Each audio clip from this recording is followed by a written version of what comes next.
Welcome friends, gastro series के second episode में आप लोगों का स्वागत है। आज हम बात करेंगे अल्कोहल से होने वाली लीवर की समस्याओं के बारे में, जिसे हम अल्कोहल एसोसिएटेड लिवर डिसीज भी कहते हैं। क्या अल्कोहल की लीवर को लेके कोई सेफ लिमिट है? अगर आप एक हेल्दी अडल्ट मेल हैं और आपका लीवर हेल्दी है तो 2 ड्रिंक्स पर डे और 14 ड्रिंक्स पर वीक। और अगर आप एक अडल्ट फीमेल हैं तो 1 ड्रिंक पर डे और 7 ड्रिंक्स पर वीक जो है एक सेफ लिमिट कंसिडर किया जाता है, जहाँ पे 1 ड्रिंक का मतलब है 14 ग्राम ऑफ प्योर अल्कोहल, जो कि इक्वलेंट होता है 45 ml ऑफ हार्ड लिक्वर, जिसमें आपके आते हैं rum, vodka, whisky, gin, brandy, 150 ml of wine और 360 ml ऑफ बियर के। अगर आपको पहले से लीवर की कोई बीमारी है, जैसे non alcoholic fatty liver disease या हेपेटाइटिस बी और सी का इन्फेक्शन, तो इस कंडीशन में कोई अल्कोहल की सेफ लिमिट नहीं है, आपको पूरी तरह से अल्कोहल बंद करना पड़ता है। अगर आप एक सिग्निफिकेंट अमाउंट में और अनसेफ अमाउंट में अल्कोहल कंज्यूम करते हैं, जो कि होता है more than 2 drinks per day and more than 14 drinks per week for a male, और more than 1 drink per day और more than 7 drinks per week for a female, तो आप प्रीडिस्पोज होते हो alcohol associated liver disease develop करने के लिए। और ये रिस्क जो है वो स्पेशली इंक्रीज्ड होता है जेनेटिकली प्रीडिस्पोज्ड लोगों में, चिल्ड्रंस में, एल्डरली लोगों में और फीमेल्स में। इसके अलावा जो अदर रिस्क फैक्टर है वो होता है ओबेसिटी, स्मोकर्स और जो उनमें पहले से कोई लीवर की बीमारी है।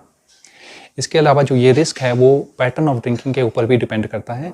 अगर आप एक डेली ड्रिंकर हो तो लीवर को रीजनरेट करने का मौका नहीं मिलता है और इसलिए इन लोगों में ज़्यादा रिस्क रहता है। अगर आप बिंज ड्रिंकिंग करते हो, जिसका मतलब है कि 2 घंटे के अंदर एक एडल्ट मेल 5 ड्रिंक से ज़्यादा कंज्यूम करता है और एक एडल्ट फीमेल 4 ड्रिंक से ज़्यादा कंज्यूम करती है, तो आपको ज़्यादा रिस्क रहता है, क्योंकि जो लीवर की कैपेसिटी होती है अल्कोहल को मेटाबोलाइज करने की, लीवर 1 घंटे में 1 ड्रिंक को ही मेटाबोलाइज या प्रोसेस कर पाता है। अगर हम इससे ज़्यादा अमाउंट में 1 घंटे के अंदर लेते हैं तो वो हमारे लिए टॉक्सिक होता है, क्योंकि लीवर की कैपेसिटी को ये ओवरवेलम कर देता है।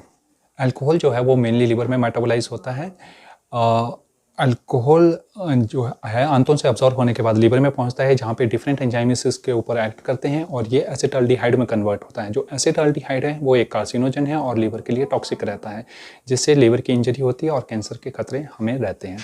ये एसिटाल्डिहाइड जो है बाद में बॉडी में वाटर और कार्बन डाइऑक्साइड में कन्वर्ट हो जाता है, जो कि ब्रेथ और यूरिन में और स्वेट में एक्सक्रीट हो जाता है। अगर आप एक अनसेफ अमाउंट या सिग्निफिकेंट अमाउंट में अल्कोहल कंज्यूम करते हैं काफ़ी लंबे समय तक, तो आपको अल्कोहल एसोसिएटेड लिवर डिजीज़ हो सकती है। 90 से 100% लोगों को अल्कोहल फैटी लीवर हो जाता है, जिसमें लीवर में फैट इकट्ठा हो जाता है। ये कंडीशन ज़्यादातर एसिम्प्टोमेटिक होती है और ये फुली रिवर्सिबल होती है। अगर आप अल्कोहल कम्प्लीटली बंद कर देते हैं तो कुछ वीक से महीनों के अंदर जो है लीवर रिकवर कर सकता है। 10 से 35% लोगों में अल्कोहलिक हेपेटाइटिस हो सकती है, जो एक प्रिकसर होता है अल्कोहलिक सिरोसिस के लिए। और ये जो कंडीशन है इसमें लीवर में फैट के साथ साथ इन्फ्लेमेशन और सूजन हो जाती है, जिसकी वजह से पेट में दर्द हो सकता है, बुखार आता है, थकान, कमज़ोरी, भूख ना लगना, पीलिया हो जाना, लीवर और तिल्ली का बढ़ जाना जैसे सिम्टम होते हैं। जो ये कंडीशन है ये माइल्ड से लेकर सीवियर हो सकती है, और जो सीवियर कंडीशन है उसमें मृत्यु दर 50% तक पहुँच सकती है। तो ऐसे लोगों को हॉस्पिटल में एडमिट करना होता है। जब ये चीज़ स्टेबलाइज हो जाती है तो ये कंडीशन जो है लार्जली रिवर्सिबल होती है, और अगर आप कम्प्लीटली अल्कोहल बंद करते हो तो काफ़ी केसेस में जो लीवर है वो रीजनरेट वापस कर जाता है। जो तीसरी स्टेज होती है वो 15% लोगों में देखने को मिलती है। वो सिरोसिस की अवस्था होती है, जिसमें लीवर एक स्कार में कन्वर्ट हो जाता है और इसमें रिस्क रहता है लीवर के डिकम्पनसेट और फेलियर होने का और लीवर कैंसर के डेवलप होने का। ऐसे लोगों को लीवर ट्रांसप्लांटेशन की रिक्वायरमेंट होती है। तो दोस्तों, मेरी आप लोगों को यही एडवाइस है कि आप अल्कोहल का सेवन बिल्कुल मत कीजिए। अगर आप अल्कोहल लेते हैं और आप एक सोशल ड्रिंकर हैं तो आप इन बातों का ख्याल रखिए कि आप एक सेफ लिमिट में अल्कोहल लीजिए।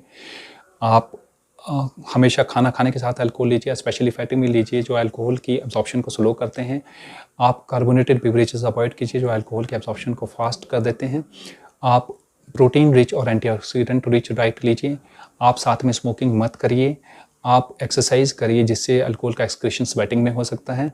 अगर आपको ये इन्फॉर्मेशन अच्छी लगी हो तो आप हमारे चैनल को लाइक, शेयर और सब्सक्राइब कीजिए। आगे हम आपके लिए और भी वीडियोस ऐसे लेके आएंगे।